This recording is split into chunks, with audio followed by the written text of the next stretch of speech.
ঈসা আলাইহিস সালাম দাজ্জালকে মারার পরে আরেকটা প্রজাতি বের হবে, এর নাম ইয়াজুজ আর মাজুজ। নাম শুনেছেন? এই যে এই সূরার মধ্যেই আছে, এই সূরা কাহফের কথা বললাম না, সূরা কাহফের পিছনের দিকে আছে ইন্না ইয়াজুজ ওয়া মাজুজ মুফসিদুনা ফিল আরদ। যুলকারনাইন বাদশার কথা পড়বেন, তিনি এই যে দেয়াল নির্মাণ করে দিয়েছিলেন লোহা এবং তামা দিয়ে, মনে আছে পড়েছেন? আচ্ছা, এই ইয়াজুজ আর মাজুজ যখন বের হবে পৃথিবীর পানি খেয়ে শেষ করে ফেলে দিবে একেবারে। এর এত বেশি হিংস্র হবে যে এদের সাথে লড়াই করার মতো ক্ষমতা কোনো মানুষেরই থাকবে না। এমনকি ঈসা আলাইহিস সালামেরও নয়। ঈসা আলাইহিস সালাম তুর পাহাড়ে চলে যাবেন মুসলিমদেরকে নিয়ে, তুর পাহাড়ের ভিতরে মুসলিমরা সেখানে লুকিয়ে থাকবে, পৃথিবীর মেসাকার অবস্থা হয়ে যাবে, পৃথিবীর পানি খেয়ে শেষ করে ফেলে দিবে হিংস্র প্রজাতি। তখন ঈসা আলাইহিস সালাম আল্লাহর কাছে দোয়া করবেন, আল্লাহ এই বিভৎস জাতিকে ধ্বংস করো। আল্লাহ রাব্বুল আলামিন তখন ওই ইয়াজুজ আর মাজুজের এই কাঁধে, ঠিক কাঁধের মাঝখানে একটা ভাইরাস জন্ম দিবেন। কি জন্ম দিবেন? ওই যে বলি না মহামারীর ভাইরাস, অমুক ভাইরাস তমুক ভাইরাস, এই ভাইরাস আরো সামনে আছে বাকি। এখন ওই ভাইরাসে, ওই পোকায়, ওই ব্যাকটেরিয়া বা যেটাই হোক আল্লাহ পাক যাই দিবেন, এতে করে ইয়াজুজ আর মাজুজের পুরো প্রজাতি ধপ ধপ ধপ ধপ করে মারা যাবে। মানে এটা ছোঁয়াচে রোগ হবে। কি রোগ হবে? ছোঁয়াচে। ঠিক যেমন আমরা একটু করোনা দেখলাম না, একজন থেকে আরেকজন, একজন থেকে আরেকজন, এরকম জিনিস চলবে আরো বিশ্বে। আর এখনকার নতুন রিসার্চ হচ্ছে ওই সাইবেরিয়া অঞ্চলের যে বরফগুলো আছে না, ওর নিচে এই 1 লাখ বছর, 1.5 লাখ বছর, 2 লাখ বছর আগের ভাইরাসগুলো নতুন করে জায়গা শুরু করেছে। হ্যাঁ, এগুলো বিজ্ঞানীরা বলছেন যে এগুলো আবার কোন দিন জানি পৃথিবীতে আত্মপ্রকাশ করা শুরু হয়। সবকিছুই ঘটবে। বিশ্বটার খুব রহস্য আছে, বিশ্বটার অনেক রহস্য আছে। আল্লাহ পাক এগুলো খেলার ছলে সৃষ্টি করেন নাই, পরীক্ষা। লিয়াবলুয়াকুম আইয়ুকুম আহসানু আমালা, আল্লাহ পাক বলেছেন। এরপরে ইয়াজুজ আর মাজুজের সব প্রজাতি মারা যাবে। নবীজি বলছেন জমিনে কোনো জায়গায় ফাঁকা থাকবে না, সমস্ত জায়গাতেই ওদের দেহ পড়ে থাকবে। আল্লাহু আকবার। এরপরে ঈসা আলাইহিস সালাম আল্লাহকে বলবেন, আল্লাহ জমিনটাকে পবিত্র করে দাও। আল্লাহ পাক কি করবেন জানেন? বড় বড় নখরওয়ালা, বড় বড় নখ আছে, নখ দেখেছেন? বড় বড় নখ, বড় বড় নখওয়ালা একটা স্পেশাল প্রজাতির পাখি আল্লাহ পাঠাবেন। কি পাঠাবেন? পাখি। এটা কোন পাখি, কি নাম আমরা জানি না। ঠিক এরকম করে এই এক শ্রেণীর পাখি আল্লাহ পাঠাবেন যাদের নখগুলো খুব বড় বড় হবে, বিশাল বিশাল নখ। এই নখগুলো দিয়ে তারা দেহগুলোকে উঠাবে, উঠিয়ে নিয়ে কোথায় যে ফেলে দেবে আল্লাহ ভালো জানে। সুবহানাল্লাহ, আল্লাহু আকবার। আল্লাহ পাক বিশ্বে কত কি বাকি রেখেছেন এখন। এরপরে আল্লাহ পাক কি করবেন জানেন? আল্লাহ পাক বৃষ্টি বর্ষণ করবেন। এত বেশি বৃষ্টি হবে, এত বৃষ্টি হবে, জমিন ধুয়ে পরিষ্কার হয়ে যাবে। হাদিসে আসছে জমিন একদম চকচক করবে, জমিটা পরিষ্কার হয়ে চকচক করতে থাকবে।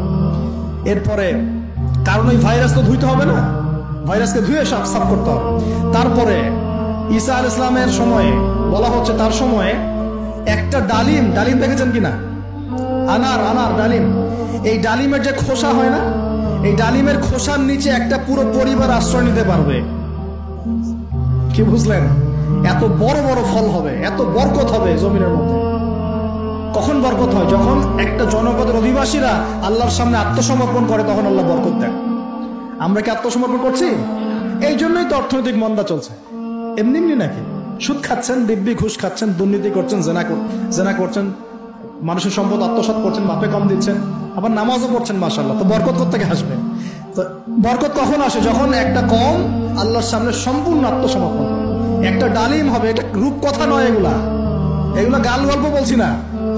এই প্রতিটা কথা আল্লাহ পাকের ওহী থেকে আসছে, এর একটা কথা মিথ্যা হবে না ইনশাআল্লাহ তাআলা।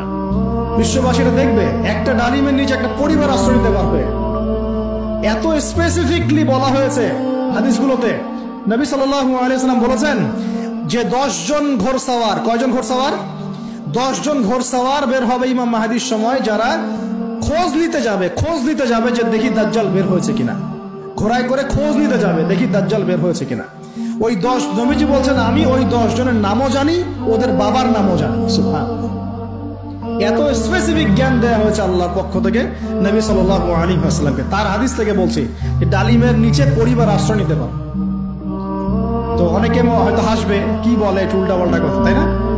নাস্তিকরা মনে করতে পারে যে হাসবে, আরে হাহারি এক দিয়ে রেখে দেবে।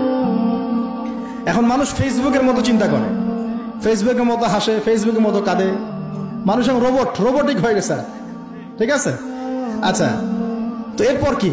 এরপরে বরকতের এই সময়টা শেষ হয়ে যাবে কখন? যখন মানুষ আবার সেই জেনা, পাপ, শিরিক, কুফর এগুলোতে লিপ্ত হবে। আল্লাহ রাসূল বলছেন এমন একটা মানুষও বাকি থাকবে না, একটা মানুষও না যে খালি লা ইলাহা ইল্লাল্লাহ কালিমাটা পড়তে জানে, এমন একটা মানুষও বাকি থাকবে না। বলেন নাউজুবিল্লাহ।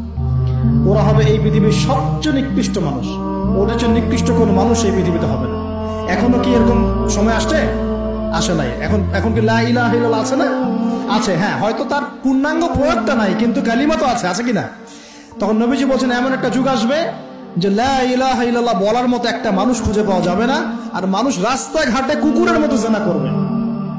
রাস্তাঘাটে কুকুর যেমন সঙ্গম করে না রাস্তাঘাটে, ওই রকম করে মানুষ রাস্তাঘাটে জেনা করবে। ওই সময়ে আল্লাহ রাব্বুল আলামিন পশ্চিম দিক থেকে সূর্য উঠাবে। কোন দিক থেকে? সূর্য সত্যি সত্যি পশ্চিম দিকে উঠবে।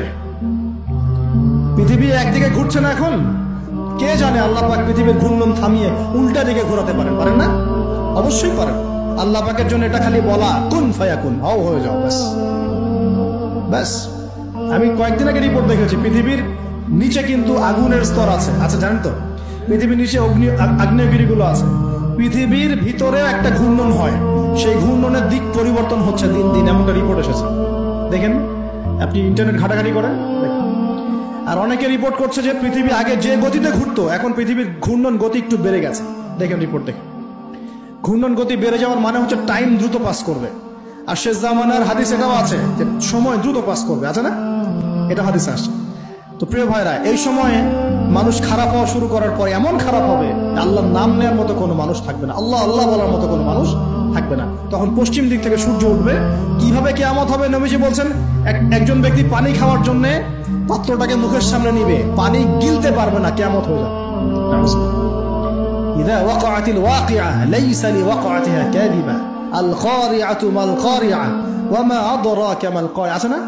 আম্মা ইয়াতাসাআলুন আনিন নাবাইল আযীম। কত সূরা আছে কিয়ামত সংক্রান্ত, পড়ে দেখেন। ইযা যুলজিলাতিল আরদু জিলজালাহা ওয়া আখরাজাতিল আরদু আসকালাহা ইযা আশ-শামসু কুওয়িরাত ওয়া ইযা আন-নুজুমু ইনকাদারাত। এই সূরাগুলো পড়ে দেখেন। আম্মা পারার শেষ পারাটা, যেটা 30তম পারা, এর সূরাগুলো পড়ে দেখেন। কিয়ামত চোখে দেখতে পারবেন ইনশাআল্লাহ।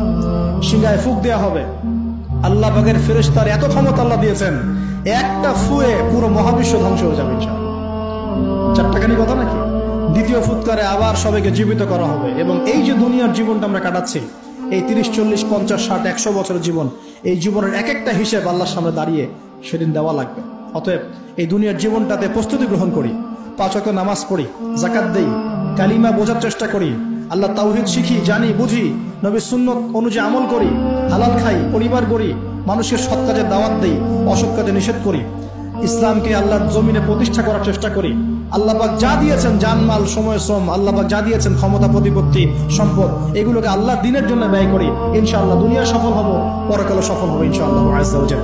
আল্লাহ পাক আমাদের সবাইকে সমকালীন ফিতনাগুলো সম্পর্কে সচেতন থাকার তৌফিক দান করুন, এবং এই রমজান, আসন্ন রমজানে পরিপূর্ণরূপে ইবাদত করার তৌফিক দান করুন, এবং এই ইবাদত এবং শিক্ষাগুলোকে সারা বছর ধরে রাখার তৌফিক দান করুন, এবং জামানা সম্পর্কে সচেতন থেকে আগামী দিনে যা হবে সেভাবে পদক্ষেপ নেওয়ার তৌফিক আল্লাহ পাক দান করুন। আমিন।